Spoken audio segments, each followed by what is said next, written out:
Welcome back to The Charismatic Voice. It's time to take a deep dive into a journey song that I don't know. Separate Ways and then in parentheses, Worlds Apart. I don't even know how to say this title. And I've probably heard it somewhere, either in a soundtrack or just in passing in the mall or in a karaoke band, something like this. But when I read through the lyrics preliminary, which I always do a first read through, I had no melodies come to mind. The lyrics felt totally foreign. So I think this is going to be really exciting. Let's get to it. So spacey.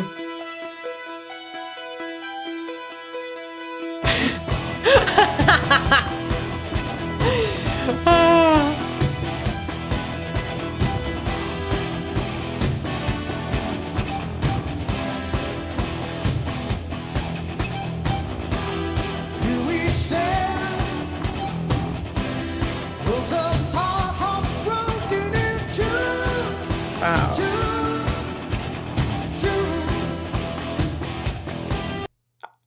I love this opening vocal phrase. There's so many things about it that are really, really awesome. And there was so much before that was really awesome too.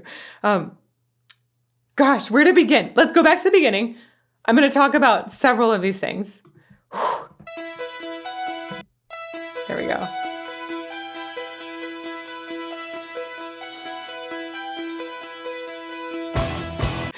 First thing, I love that they're doing like air piano or air keyboard and air guitar and air drums. They're just, it was such a fun surprise for the instruments then to pop in. I know that sounds so silly, but it looked really, really cool. Also, I always think it's pretty awesome when people say that they're like super good at air guitar. I think it's actually a skill from what I've heard. Not one that I possess, but go air guitarist. Yeah. It's such a pointy, synthy sound.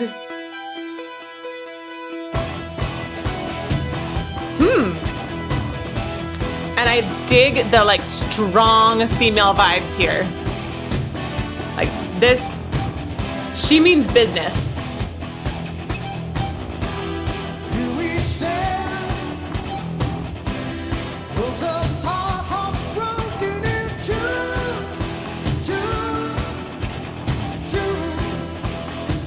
Yeah, that opening vocal phrase is just killer.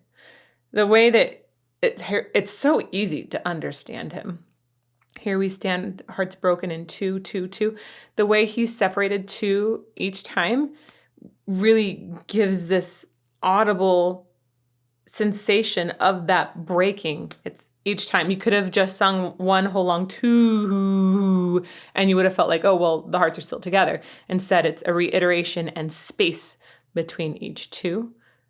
I love Steve Perry's vocal tone. There's like a certain extra air in it. It's full, but yet it also has a little fluffy. It's like a really good memory foam mattress that has like a pillow top. Okay. And it's got so much body in the sound, but then, right, yeah, there's a gentleness to it. At the very top, there's like even a tiny bit of distortion that's added. It's such a rangy first line too. Whew.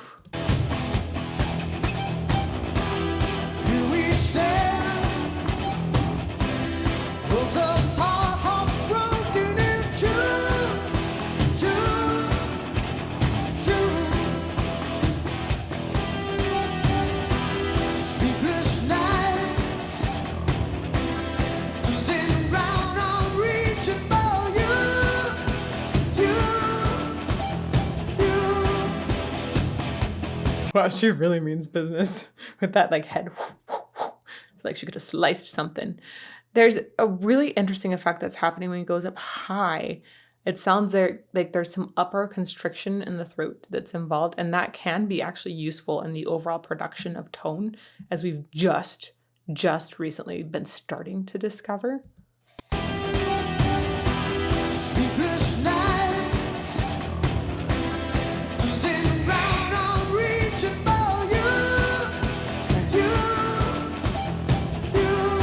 Wow. I'm sorry, I'm stopping it too much. I'll let it roll a little bit longer before I stop and give analysis, but I love the way that when he's cutting off, it almost sounds like he's going into a slight cry, but it's just on the edge of the air. Like just as the phonation is cutting off, there's like this cry in the air. I don't know if I could even replicate that if I tried. That sounds so cool.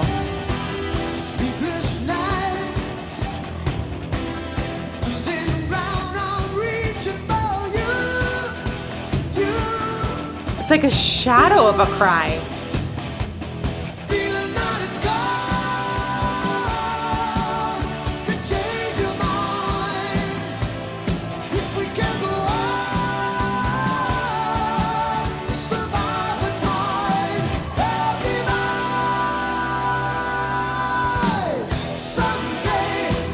So in this, gosh, it feels like it was a pre-chorus that just happened.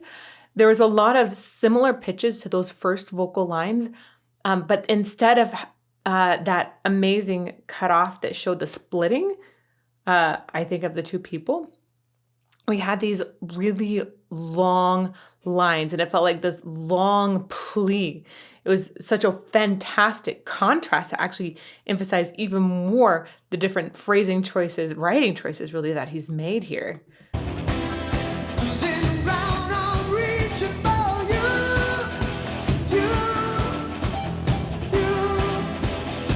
It's so good.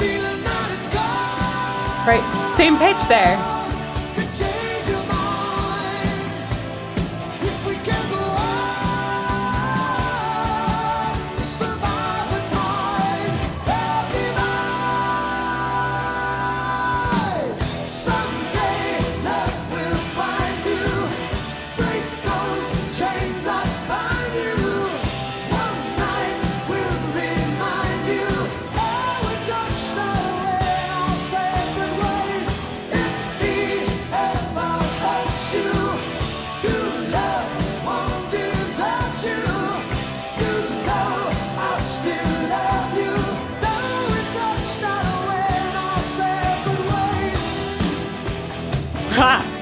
That's cool how they're playing with the cuts in the camera there.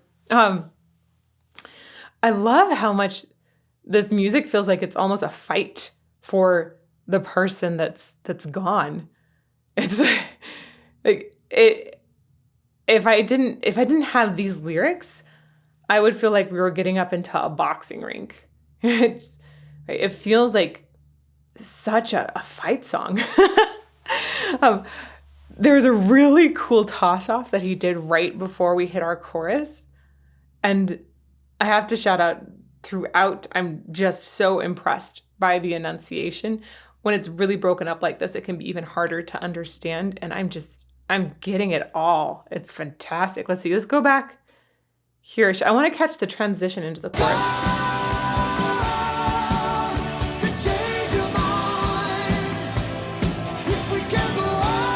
Coming up here.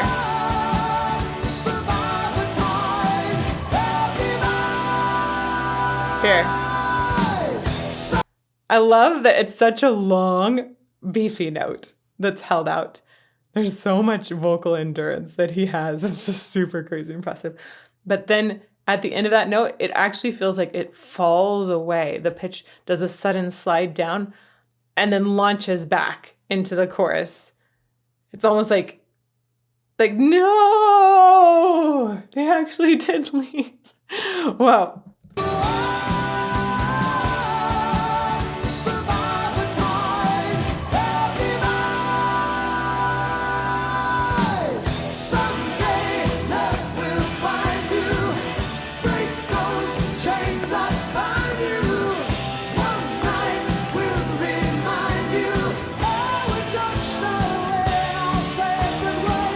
So I mentioned it feels like a fight song. One of the reasons it feels like that is because there's this syncopated rhythm that's happening. The first one is bum, bum, which is straight on the beat. But then it goes bum, bum, bum, bum. I don't know if that made sense to you. My hands did the right things, but basically your beat is still going here and it goes ba, ba, ba, ba, which means that every sung note is exactly halfway between the beat. It's syncopated.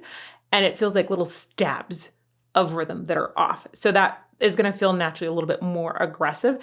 And the way that it's sung, it has a very, it's almost like staccato.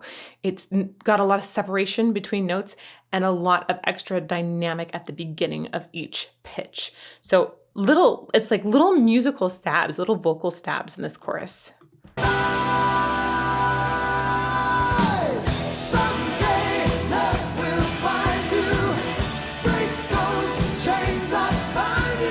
Wow.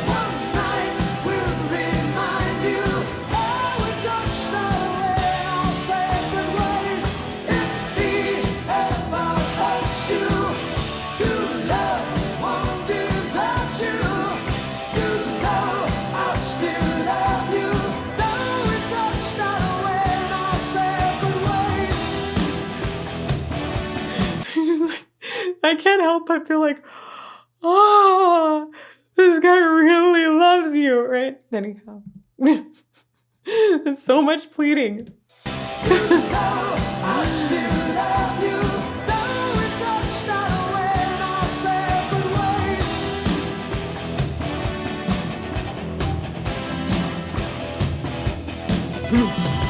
The flair.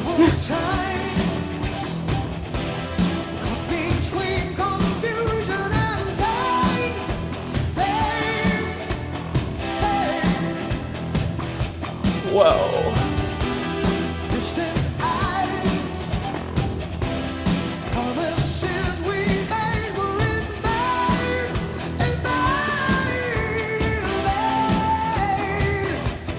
if you must go. Gosh, I love how these lyrics are set in a line, the way that pain was the one that was divided this time, and then the way he elaborated on vain this time, like it was just heartbreaking, but also so desperate. I mean, I think all of us have been in a breakup before where you had that absolute desperation that you just felt like you were torn apart. And you can really hear that in the way that he hollers on vain and the way it goes up extra. I always feel surprised with Steve Perry's voice. I haven't dug into his voice a ton, just to put it out there. I've done it, gone in just a little bit. Don't Stop Believin' in particular, but his delivery, he always has a heftier voice with that air in the sound as well.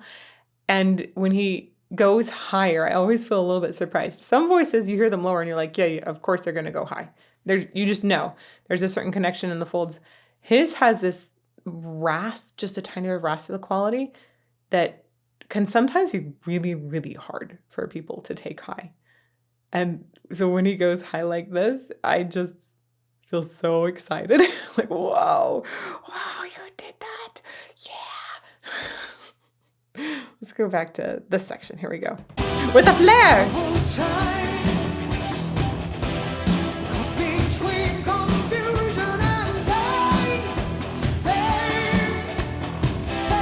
There was that like little tiny cry off the end of one again.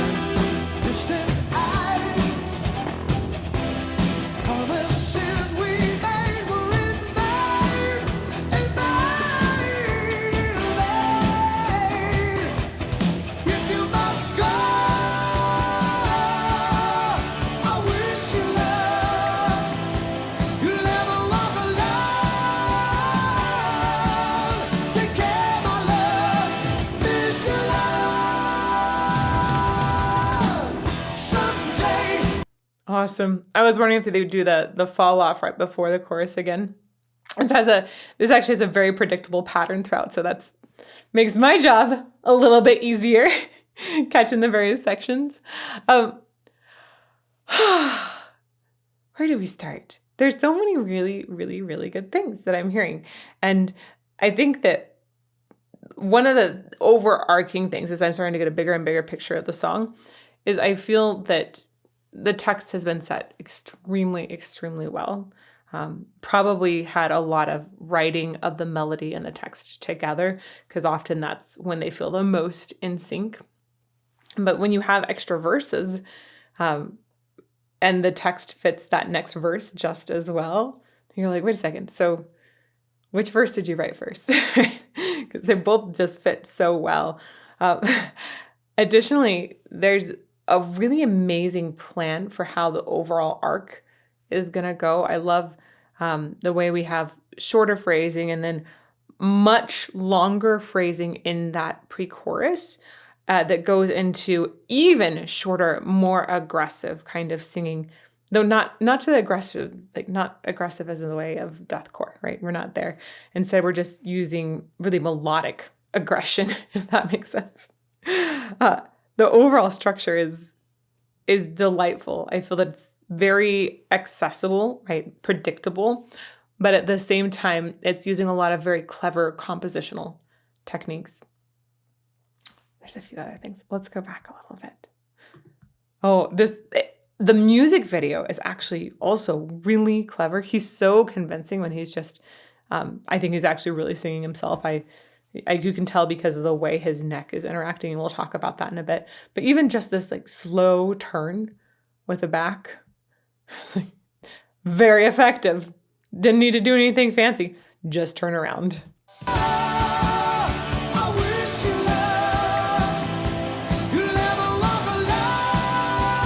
I love the harmony.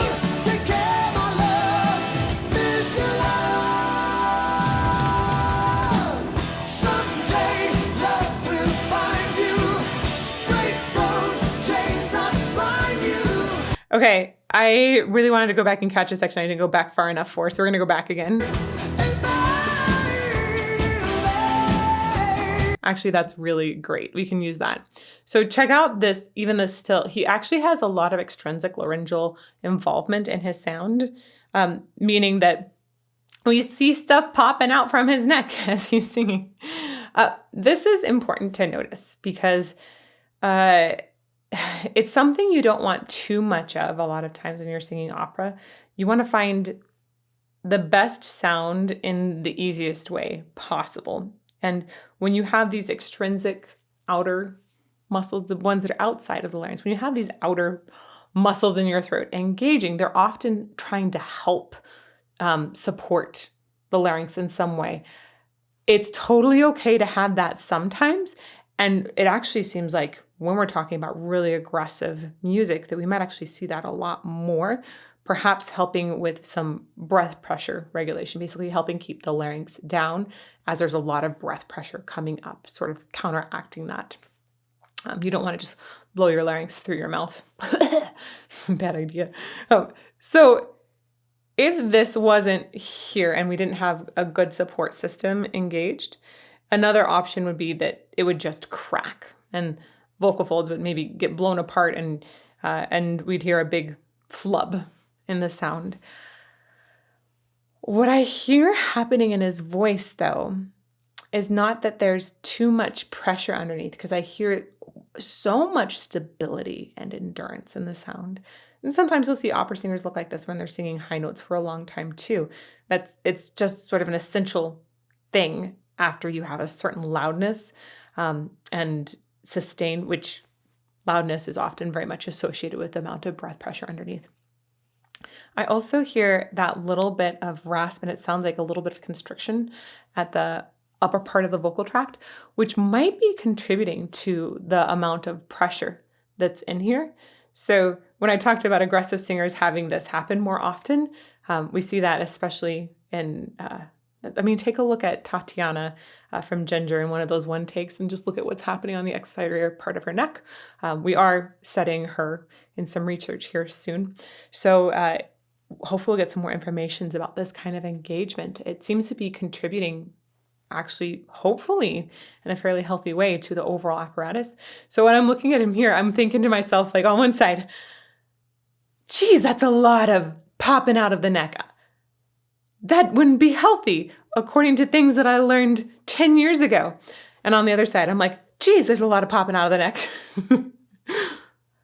I wonder how that might be contributing to a healthy sound for him.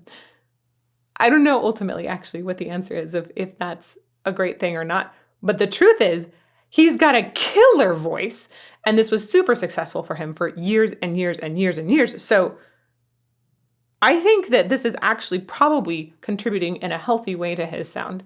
And I'd love to I'd love to actually track his journey throughout time.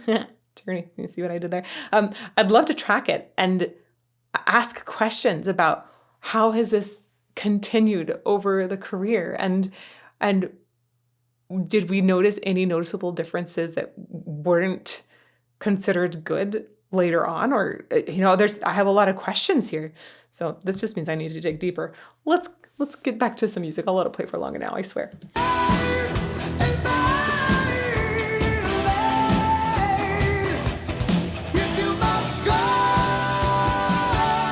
So simple and so effective.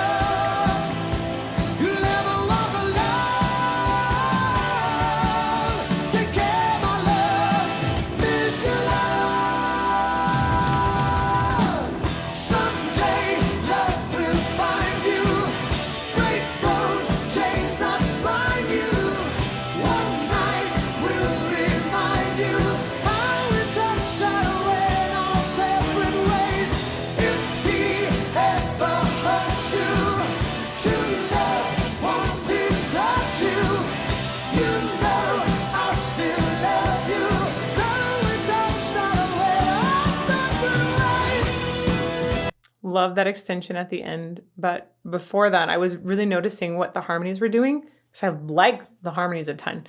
Journey has great harmonies. The harmonies are super stagnant in the chorus. They're, again, so effective, but effective because of something that's really, really simple. I mean, if you just listen to the top note, it doesn't change. It's the same pitch over and over. Check out these harmonies one more time. You guys probably knew this already. I feel like it's Journey. You probably know this music through and through, but this is a new discovery for me. I can't believe how much of a fights we think of being like something that's super fast and dynamic, right? But it's the same harmony. What? That's cool.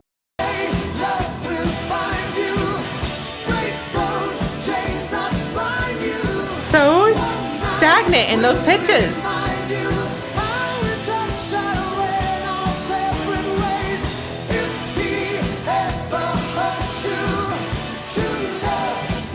It's all about the bass here. That's where we get the movement in our music.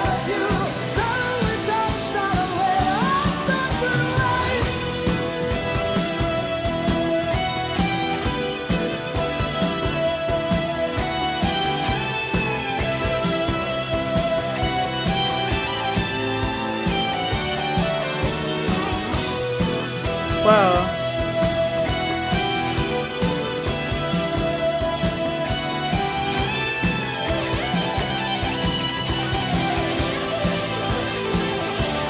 Cool. That was a really, really cool slideshow. Here we go, of all the band members here. I liked how each person took over. And I particularly liked this, feels like it could have been something out of the Blue Man Group, right? I like the drum kit. I don't think that's the drum kit we're hearing in the recording, but I don't know. Maybe they played with these sounds a whole bunch. That's super cool. I like this. Maybe. That's awesome. I want a drum kit like that.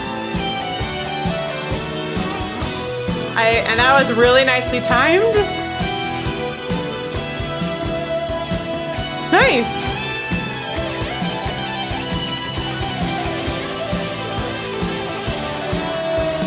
That series reminded me a little bit of the music videos from a group called OK Go, I think was the name.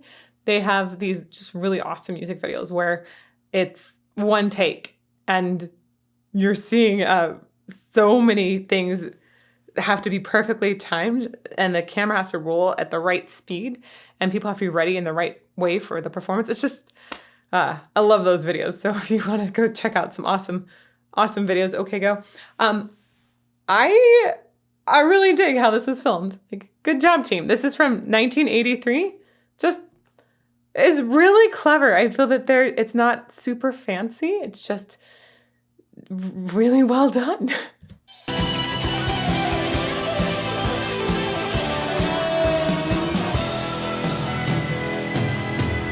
Feels like we're suddenly in a bigger space with a different drum kick.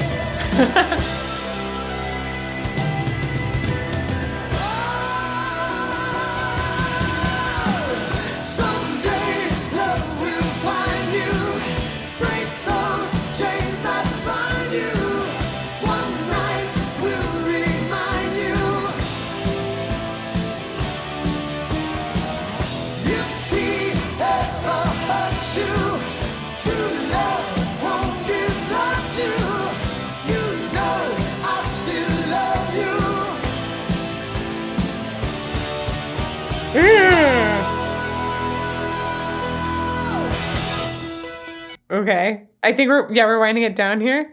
I just gotta say, there was one image that was amazing where the one was between two guys there, really felt like emphasizing even more this like battle over somebody.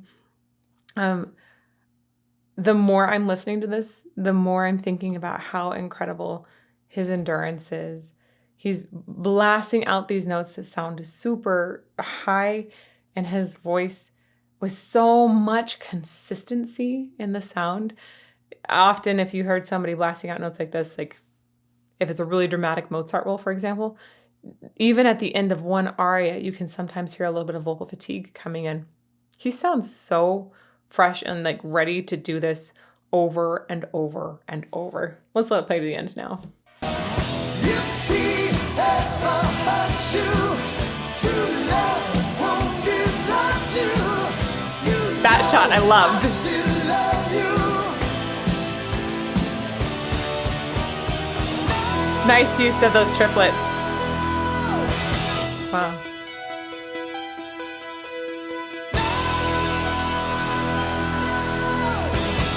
Ugh. What's next? You tell me in those comments down below, because I want to listen to so much more Journey. And I was just looking at over all of their songs and realized I don't know so many of them. I thought that I knew a few more Journey songs. I don't. And that's super exciting. But if you want to check out some other awesome rock analysis, check this playlist out over here. And may you fall more in love with music every day.